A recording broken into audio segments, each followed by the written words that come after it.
Okay, let's get over and let's talk to Katie Tunstall without further ado. Hiya.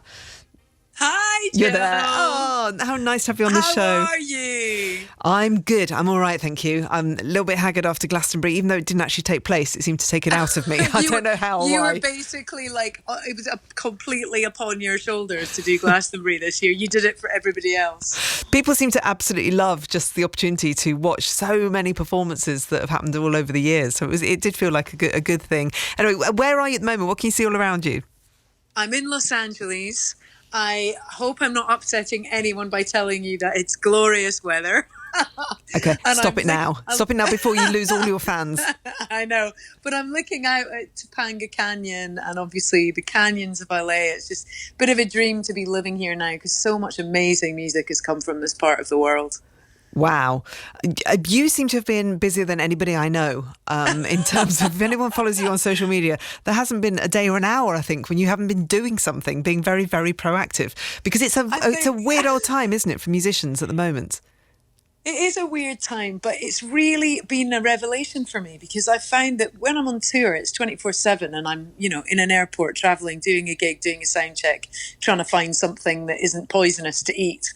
And actually in lockdown, I've felt more connected to fans than I do when I'm on the road, which has been amazing. Okay, and how have you done that?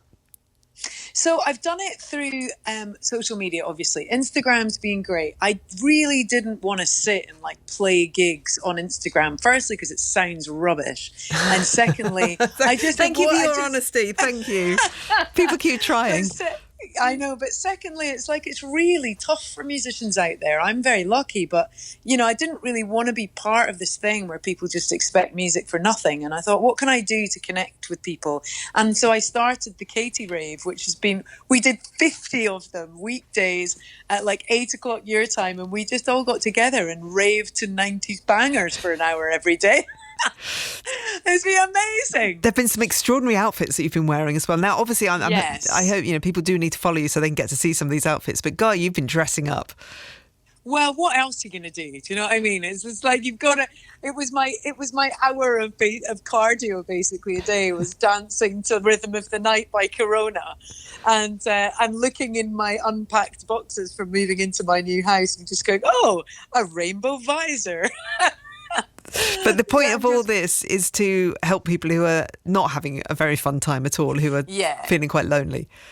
Exactly. I think that my experience of my corner of the web has been really moving, actually, where people, they are on their own and feeling very isolated. And actually, social media has been a complete lifeline for people getting together. And I've just launched my Patreon. Sorry for the plug, but it's this amazing old school fan club where you sign up and you're actually properly communicating with each other, and it's been really eye-opening and heartwarming to kind of connect with people on a deeper level during this thing. I'd forgotten about fan clubs. Were you ever a member of a fan club? Who did you belong to? I was fan club. I can't remember what it was called, but it was a squirrel and I got a badge. Tufty? Was it Tufty, I think? It was Tufty. It was the Tufty Club. Oh, my God. Your memory is so much better than mine. I don't know why I knew that. I wasn't a member. I was a member of the Bay City Rollers fan club. Oh, amazing. Did you get some tartan merch sent to you? Well, no, I had my own. Obviously, I went out and bought it, and I had the scarf that I wrapped around my wrist. Yeah, I did, very much. But it was a really great thing because it happened every Saturday, and I'd meet with 3 of my friends, and we'd just sit there and we just loved the Bay City Rollers. That's all we did. But it was nice for us to be together and be mates together, and that's what fan clubs are about.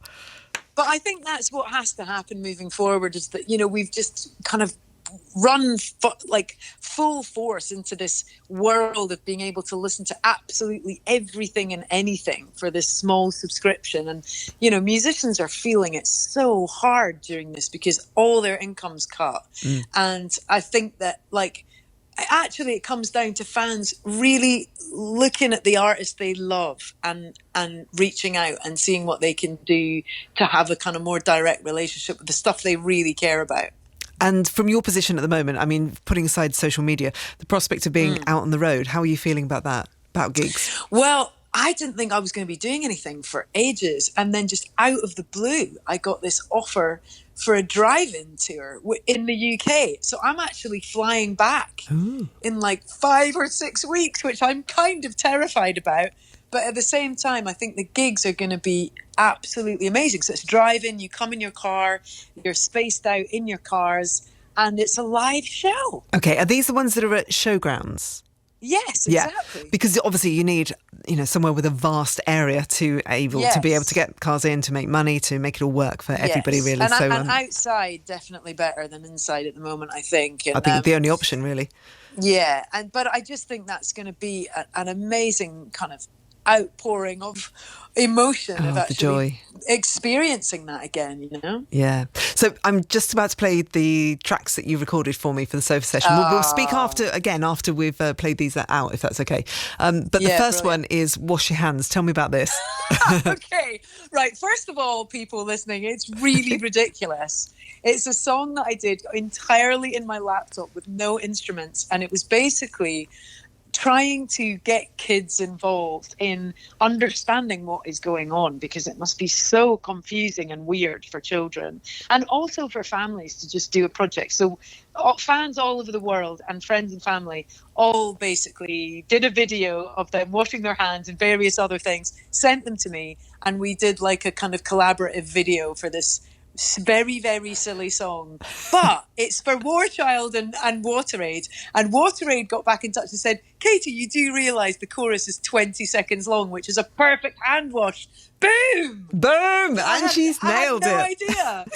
And it's still very, very, very important to wash your hands. So the message is there, as crucial as ever. Right, let's talk in about 8 minutes' time, and I'll play out your sofa session. Awesome. All right, it's Katie Tunstall. Here we go.